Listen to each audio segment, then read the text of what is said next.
सुबह 10 बजे से लेकर 11 बजे के बीच में उपस्थित हूँ आप सबके सामने। आज जिनकी कुंडली लेकर के आया हूँ इनका नाम हर्षित है और ये चंडीगढ़ से हैं। सवाल बड़े अच्छे हैं भगवान ने पूछे कि मेरे पिताजी भागवत कथा वाचक हैं और क्या मेरे अंदर भी उतनी ही श्रद्धा और भक्ति रहेगी या आने वाले समय में मेरा स्वभाव कहीं बदल तो नहीं जाएगा। एक बात बताऊँ, मैं आप लोगों से अनुनय विनय करता हूँ, कार्यक्रम प्रत्येक दिन का देखा करिए, प्रत्येक दिन का देखा करिए।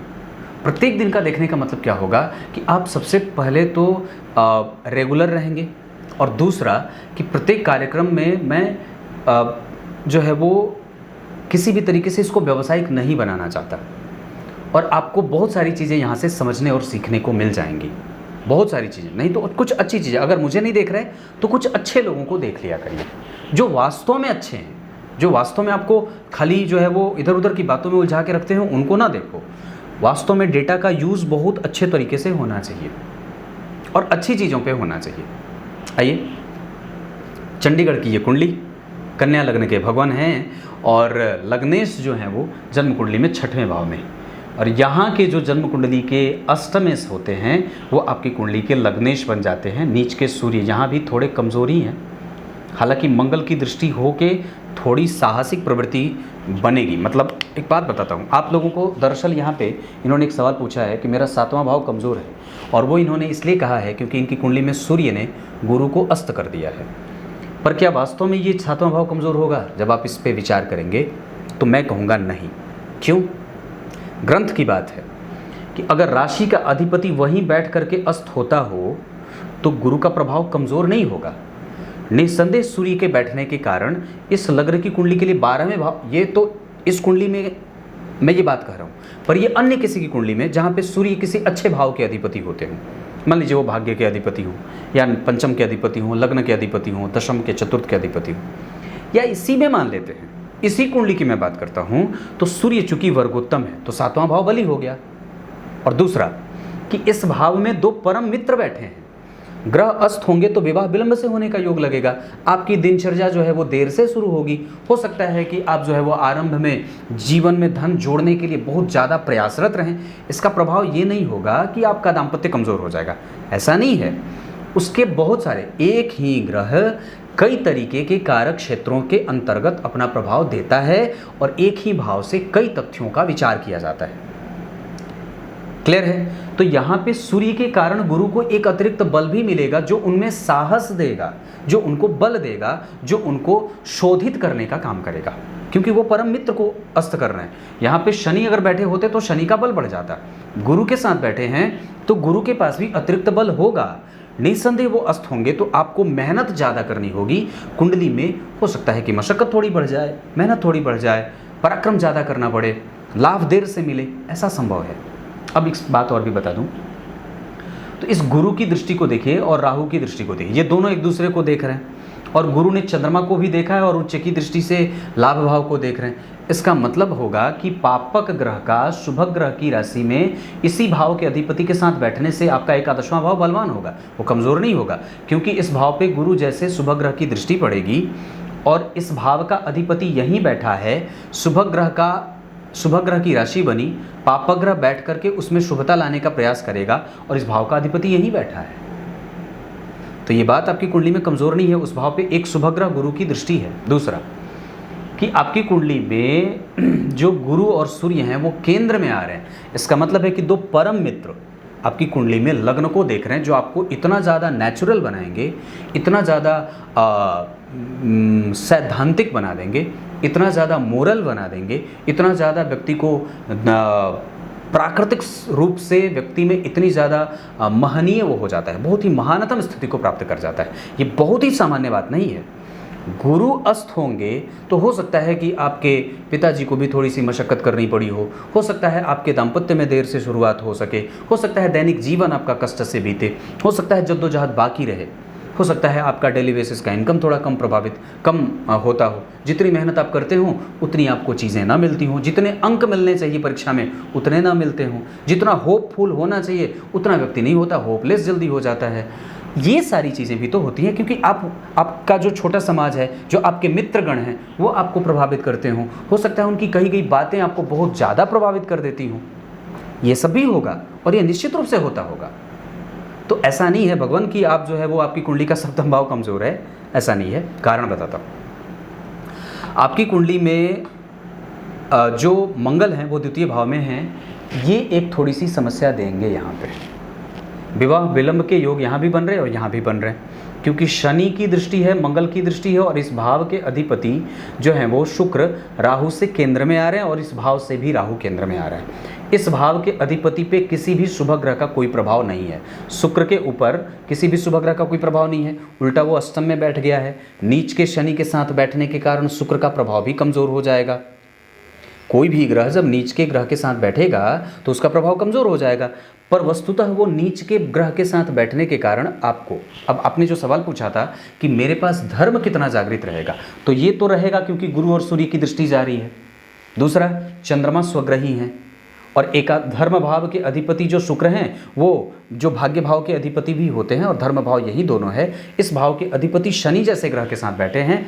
इस वजह से आप उतने तो नहीं होंगे, लेकिन आप प्रैक्टिकल जरूर होंगे, और व्यक्ति जो है वो कहीं ना कहीं बदलने वाला है। जब उसको लगे ऐसा कि यहाँ पे मुझे धर्म को छोड़ने की आवश्यकता है तो वो धर्म को छोड़ेगा। जब उसको लगेगा कि नहीं मुझे यहाँ पे कट्टरता दिखानी है तो वो कट्टरता दिखाएगा। मतलब व्यक्ति बैलेंस बना करके रहेगा, क्योंकि वो शनि के साथ बैठ करके, शनि जो है वो भाग्य भाव के अधिपति के साथ बैठ करके, क्योंकि शुक्र इस कुंडली के लिए कारक होते हैं और प्रधान ग्रहों में से एक माने जाएंगे। कन्या लग्न की कुंडली के लिए बुध, शुक्र और शनि अच्छे होते हैं, पर सामान्यतया शनि यहाँ घसीटी करवाते हैं और यहाँ पे मंगल अच्छे नहीं होते, मेहनत करवाते हैं। शुक्र इस कुंडली के लिए सर्वाधिक योग कारक और मजबूत ग्रहों में जाने जाएंगे, और इस कुंडली के लिए गुरु मारक भी हो जाते क्योंकि सप्तमेश हो जाते हैं।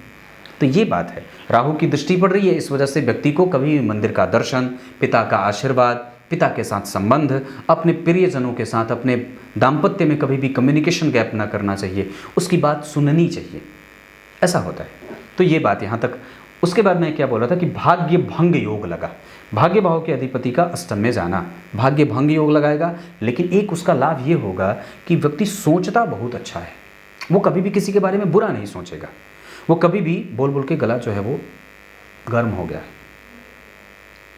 तो मैं क्या बोल रहा था कि व्यक्ति कभी भी किसी के साथ निंदनीय कृत्य नहीं करेगा। उसकी मोरालिटी हमेशा जागृत रहेगी। वो भले ही अपने आप में कंफ्यूज रहेगा, पर दूसरों को सच्ची और अच्छी सलाह देगा। उसका व्यक्तित्व कभी भी दुर्बल स्थिति को प्राप्त नहीं करेगा। वो कभी भी उसकी जो क्रेडिबिलिटी है वो कभी भी नपुंसकता को प्राप्त नहीं करेगी। वो किसी को भी गलत करने से रोकेगा और खुद भी गलत करने से बचेगा। ऐसा वाला व्यक्तित्व है। ये कुंडली ऐसी है। बदलना भी उसको आता है। उसको पता है कि कब मुझे बदलने की आवश्यकता है और कब मुझे तटस्थ रहना है और कब मुझे जो है वो निश्चित रूप से बिल्कुल ही एकदम हिलने की भी बारी नहीं है। ये सब आपके पास है, क्योंकि कन्या लग्न वालों को, मैं खुद कन्या राशि का हूँ, मेरी कुंडली में चंद्रमा कन्या राशि में बैठे हैं, तो मैं ये बहुत अच्छे से जानता हूँ कि कैसे व्यक्ति को किस स्थिति में कैसा कदम उठाना है। ये बहुत अच्छे तरीके से उसको पता होता है। तो ये बात इतनी सी रही। धन वगैरह के बारे में आपकी कुंडली थोड़ी देर से जागृत होगी, क्योंकि शनि मंगल का प्रभाव है। तो आरंभ जो है वो, हालांकि आप जब तक अपने पिता के बल पर हैं तब तक तो आपको कभी भी घबराने की कोई आवश्यकता ही नहीं है, क्योंकि आपकी कुंडली में गुरु और सूर्य दोनों देख रहे हैं, तो घबराने की कोई बात नहीं है। धर्म भाव का अधिपति भी आपकी कुंडली में शनि के साथ बैठा है, जो पंचम भाव के भी अधिपति होते हैं। तो एजुकेशन जो है वो थोड़ी बहुत कमज़ोरीपन के साथ बीते। आरंभ में ही कई बार उसको जो है वो ऐसा लगता है कि नहीं, मुझे जल्दी ही अपने पैरों पर खड़ा हो जाना चाहिए, जबकि उसके पिता ऐसा नहीं चाहते हैं। वो चाहते हैं कि व्यक्ति की परवरिश और बच्चे का जो है वो लालन पालन अच्छे से हो। आरंभ जो है वो चोट चपेट की घटनाओं के साथ होता है। हमेशा जो है वो व्यक्ति के दम पे थोड़ा आलस्य का प्रभाव भी देखता रहता हूँ। ये भी बात चीज़ें बन रही हैं। अब मैं आपको एक बात बताऊँ, मंगल की उच्च दृष्टि यहाँ पे पड़ रही है, राहु की भी है, चंद्रमा की भी है और शनि की भी है। तो विचार करिए, गुरु ज्ञान के कारक अस्त और पंचमेश नीच के, और जन्म कुंडली में पंचम भाव पे सभी पापक ग्रहों का प्रभाव। पंचम भाव पे सभी पापक ग्रहों का प्रभाव, इसका मतलब क्या होगा? रिकॉग्निशन, यश, कीर्ति, मान, सम्मान, संतान, प्रभाव, अभाव, वो जो परिणाम मिलना चाहिए और वो जो पुष्टि होती है, नहीं मुझे मेरे काम का परिणाम मिला, वो चीज़ थोड़ा कम रहेगा। जो समाज में प्रगति व्यक्ति लेकर के चलता है वो कई बार शनि मंगल राहु केतु की दशाओं में क्षुब्ध, परेशान, चिंतित, व्यथित और कमज़ोर होती हुई देखी जाती है। इस कारण से शनि मंगल राहु केतु की दशाओं में आपको बहुत ज़्यादा सावधान होना होगा। कारण क्योंकि शनि यहाँ घसीटी भी करवाएंगे। ये 6वें भाव में उनकी कुंभ राशि बनी है, मूल त्रिकोण राशि यहाँ बन जाती है और वो नीच के भी हैं, तो विपरीत परिस्थितियों के प्रभाव में उनका प्रभाव ज़्यादा देखने को मिलेगा। और उन्होंने शुक्र को कमज़ोर नहीं किया है। वस्तुतः अष्टम भाव में शुक्र अगर नीच के शनि के साथ नहीं बैठे होते, ध्यान से समझिएगा, अगर अष्टम भाव में शुक्र नीच के शनि के साथ नहीं बैठे होते तो उनका परिणाम बड़ा व्यापक हो जाता है।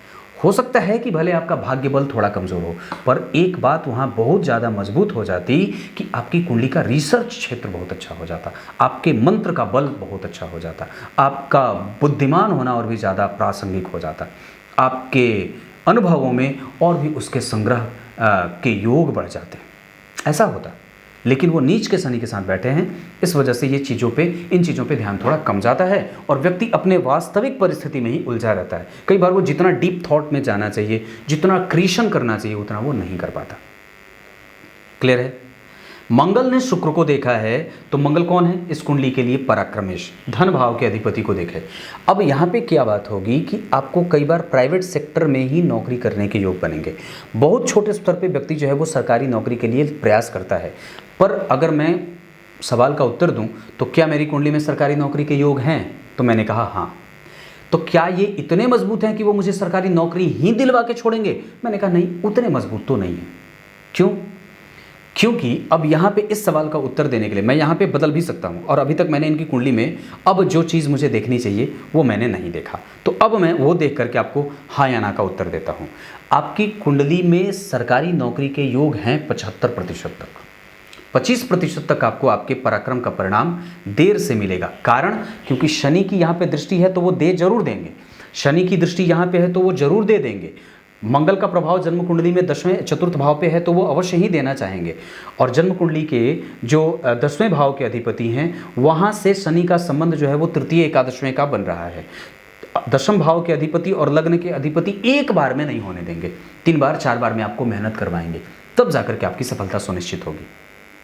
और दूसरी बात कि जन्म कुंडली में 10वें भाव के अधिपति 6वें भाव में बैठ करके प्रतियोगिता में हैं। इसका मतलब है कि आपकी कुंडली का जो करियर वाला चैप्टर है वो देर से इनिशियल स्टेप में आएगा, देर से आरंभ होगा, उसमें मशक्कत बाकी है। दूसरी बात, यहाँ शुक्र नीच के ही बैठे हैं ना जी, और यहाँ पे राहु आपकी कुंडली में कमज़ोर भी तो होंगे, क्योंकि यहाँ से बैठ करके वो आपके दिमाग को अशांत करना चाहेंगे। यहाँ पे मंगल बैठे हैं जो कि अस्तमेश होकर के देख ले रहे हैं, तो कष्ट यहाँ भी बाकी है। और शनि यहाँ पे राहु और केतु के प्रभाव में आ जा रहे हैं। शनि मंगल राहु केतु सबका प्रभाव जन्म कुंडली के 10वें स्थान पे। ऐसी अवस्था में व्यक्ति को कई बार मेहनत, मशक्क़त और बहुत ज़्यादा जो है वो स्टेप लेना पड़ता है, रिस्क लेना भी पड़ता है। मतलब ऑप्शन अगर साथ में चलता रहे तो तकनीक और आरंभ, आजकल का जो शिक्षा व्यवस्था है उससे जुड़ करके अपने जीवन को आगे बढ़ाने की आवश्यकता है। धार्मिक चीज़ों में गुरु और सूर्य बैठे हैं, इस वजह से आपका धर्म कभी भी आपको छोड़ेगा नहीं, और निश्चित रूप से आप हमेशा उसको पकड़ के रखेंगे। कारण उसका ये भी है कि आपकी कुंडली में चंद्रमा राहु के साथ हैं। भाग्य भाव के अधिपति अष्टम भाव में आयु देने के साथ साथ व्यक्ति को थोड़ी बहुत कमजोरी के साथ बल दे देते हैं कि उसके पास मंत्र और उसका जप बना रहता है। आप अगर ब्राह्मण हैं तो निश्चित रूप से मैं ये बात कहूँगा कि गायत्री जपना चाहिए। शुक्रवार को जन्मे हैं, भौतिकीय संसाधन की कमी नहीं होगी। उत्तरायण में जन्मे हैं, पिता का लाभ हमेशा मिलता रहेगा। आत्मबल आपके पास कभी भी कमज़ोर नहीं होगा। आगे बढ़ करके शुक्ल पक्ष के 10वीं तिथि के चंद्रमा आपको कभी भी धनवान ही बनाएंगे, धनहीन नहीं बनाएंगे, और आपका काम कोई भी रुकेगा नहीं। आपके चरित्र में कभी भी दोहन नहीं होगा और आप हमेशा ही उसका अवलोकन करते रहेंगे कि मैं चरित्र को ठीक रखूं। उसको कैसे ठीक रखा जाए ये विचार करने की बात है। राहु अगर गुरु और सूर्य को नहीं देखते तो ये बात मैं और भी ज़्यादा मजबूती से कह सकता था। इस वजह से उसको हमेशा ही चेक करते रहना होगा कि क्या गलत है और क्या सही है, आपके निर्णय कितने सही हैं कितने गलत हैं। मतलब आप गलती कर सकते हैं, हालांकि उसके चांसेस बड़े कम हैं।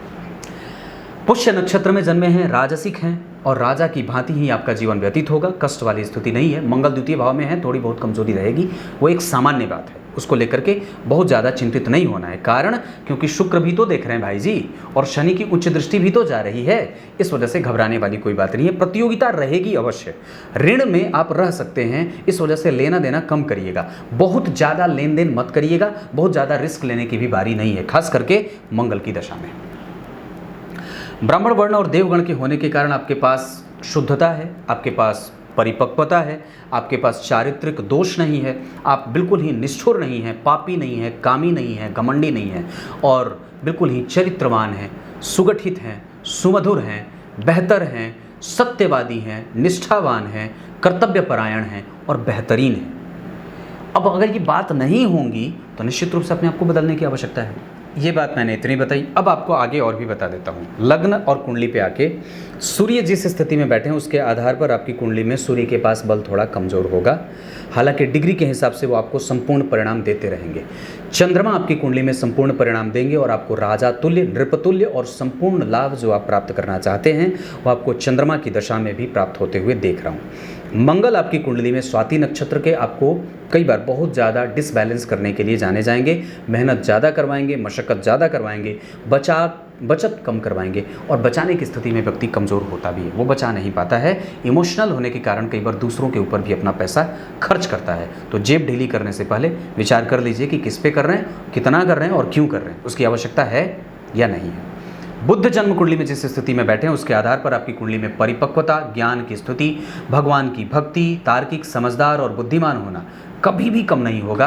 हाँ, आपकी कुंडली में वात, पित्त और कफ जरूर ही कमजोरी प्रदान कर सकते हैं। पेट से संबंधित समस्या अवश्य ही आपको परेशान कर सकती है। मन जरूर ही थोड़ा बहुत चिंतित हो सकता है, हालांकि उसमें नैतिकता बनी रहेगी क्योंकि चंद्रमा पे गुरु की दृष्टि जा रही है। क्लियर है? गुरु जो हैं वो जन्म कुंडली में जिस स्थिति में बैठे हैं उसके आधार पर वो अस्त हैं, इस वजह से कभी कभी आपकी कुंडली में सुख भाव कमज़ोर होगा। हालांकि मारक ग्रह है तो कमज़ोर है तो ठीक ही है, ठीक ठाक है, कोई बहुत ज़्यादा चिंतित होने की बात नहीं है। मंदिर जाते रहिएगा, कुछ भी गड़बड़ नहीं होगा। शुक्र आपकी कुंडली में अपने ही नक्षत्र के बैठे हैं, चिंता नहीं करनी है, आवश्यकता अवश्य वो आपको परिणाम देते रहेंगे। इस कुंडली के लिए वो भाग्येश और धनेश होते हैं। अष्टम भाव में नहीं बैठे होते तो और भी अच्छी बात होती है, पर उनका एक अलग प्रभाव रहेगा कि आपसे कम से कम धर्म जीता रहेगा और आपके जीवन में धर्म का धारण करना बना रहेगा, मंत्र बना रहे, ध्यान बना रहे, जप बना रहता है, अनुभव बना रहता है, गंभीर्य बना रहता है, बुद्धिमत्ता बनी रहती है और कम से कम उसका चापल्य जो चैतन्य होता है वो गुण उसके पास हमेशा ही बरकरार रहता है। एक और भी बात बड़ी अच्छी है, अष्टम भाव के शुक्र कभी भी और अष्टम भाव के शनि, अगर आप दोनों की तुलना करेंगे तो अष्टम भाव के शनि कभी भी खराब नहीं होते, चाहे नीच के ही क्यों ना हो। और वो नीच के भी नहीं है क्योंकि मंगल की दृष्टि उन पे है। धन भाव के अधिपति के साथ शनि के जाने से धन देर से आता है, विवाह विलंब से होता है और संबंध बनते हैं देर से। और जन्म कुंडली में शनि की दृष्टि अगर दशम भाव पे जा रही है तो व्यक्ति को सरकारी क्षेत्र से लाभ मिल भी जाता है और पिता से संबंध भी अच्छे होते हैं। समाज का जो बड़ा तबका है या छोटा तबका है वो उसको आदर दे देता है।